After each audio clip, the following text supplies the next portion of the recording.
Hello kids, how are you? This is your teacher, Mr. Robert Mendoza, and in this opportunity, I will explain about contractions, all right?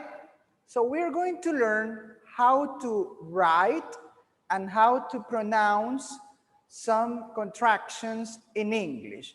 The first word I want to talk to you about is about the word must, all right? This is a word that expresses obligation.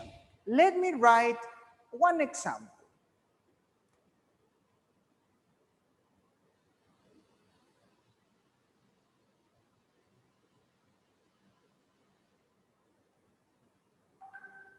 In this example here, we have, I must clean my room, okay? So this is a sentence that expresses strong obligation. It's like, it's a rule, it's a responsibility, and we pronounce must. Now let me show you the contraction of must. Give me a moment, I will show you the contraction of must.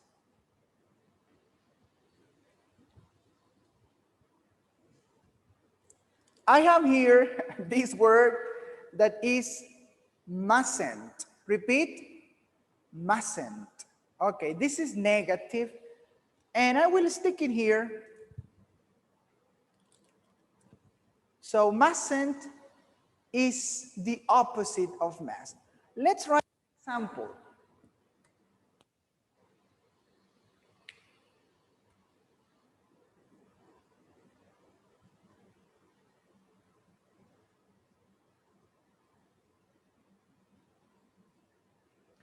This is example number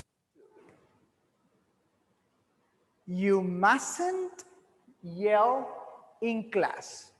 Okay, notice that when we write contractions, we only use N apostrophe T.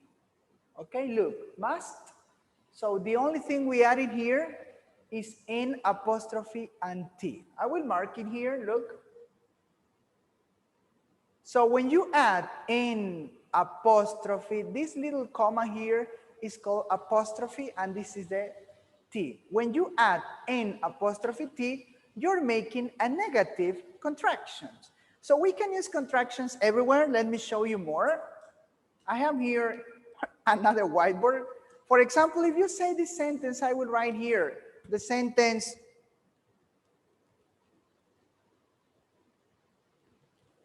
she is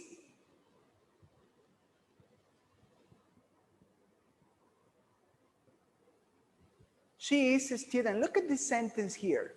Look, she is a student.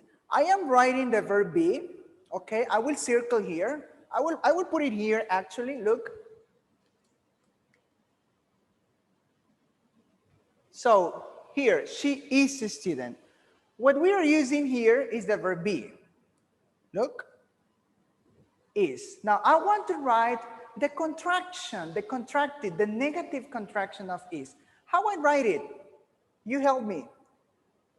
Let's remember, I need to add N apostrophe T. So I will write it. Here we go.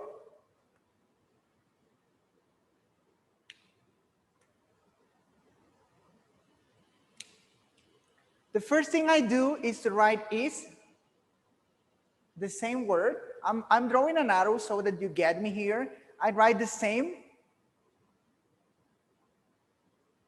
Is. I copy the same. And then I add the magic words here. I will use different color. I will use blue for this. Look. N apostrophe T. I write them, okay? So she isn't. And then I continue.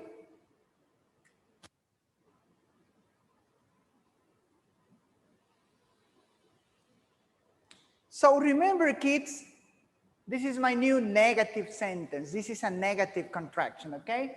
She isn't a student, all right? So here, it was just a very short explanation. Remember, to make negative contractions, we add only N apostrophe T, and we make the sentence negative.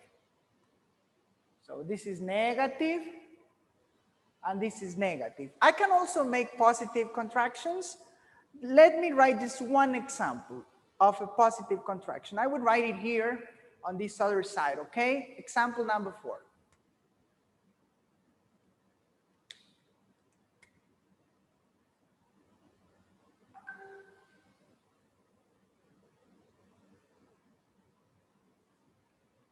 So imagine this sentence here. I will study. Remember, will expresses future. And let's not forget the period, all right? I want to make a positive contraction. What I do? Yes, very good. I do this.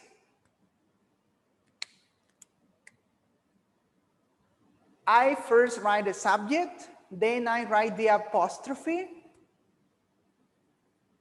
and then I will omit some letters. I will only write L.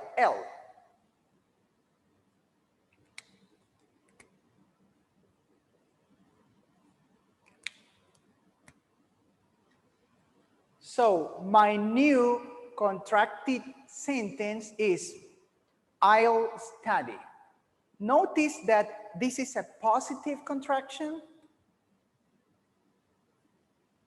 All right, that's why I'm writing a positive symbol there. And notice that in positive contractions, we don't add words. We only omit words.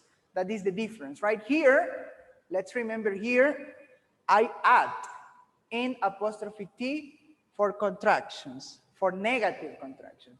But in positive contractions, I omit some words. For example, here, I omitted the words W and I. And that's all for this very short video. Okay, we will continue practicing in class. And goodbye. See you. Bye-bye, kids.